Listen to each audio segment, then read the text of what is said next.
Zénith de Paris pour la première fois.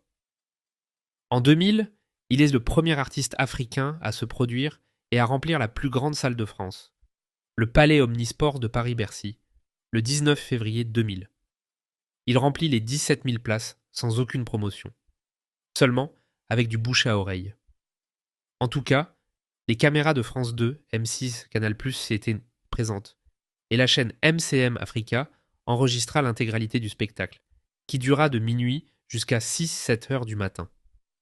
Il devient le premier artiste africain à se produire et à remplir les 17 000 places de Bercy en y jouant sans aucune promotion, et seulement avec du bouche à oreille.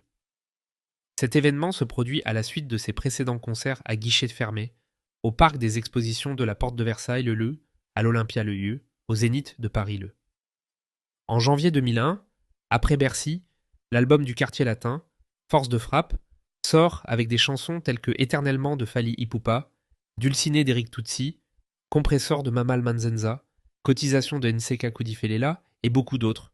Koffi Olomide confirme son concert à l'hippodrome de Vincennes à Paris. Koffi Olomide en concert à Paris, hippodrome Paris-Vincennes, le 19 juillet 2025. L'artiste Koffi Olomide sera le premier chanteur de l'Afrique noire à livrer un concert dans cette arène qui accueille chaque année 153 réunions pour 1255 courses, notamment son meeting d'hiver et ses nocturnes. Avec une capacité d'accueil de 80 000 personnes, l'hippodrome de Vincennes, situé dans le 12e arrondissement, est plutôt consacré aux courses hippiques, en particulier au trot, attelé ou monté.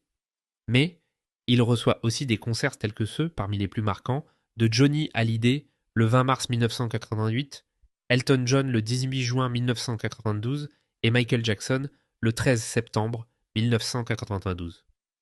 Antoine Christophe Agbepa Mumba, dit Koffi Olomide, auteur-compositeur, interprète et producteur musical de la République démocratique du Congo, connu pour ses défis, va ainsi tenter une énième expérience après ses exploits au stade Omnisport Bercy, à l'Olympia, au Zénith de Paris et tant d'autres salles de référence, ainsi que des stades en Afrique et aux États-Unis d'Amérique.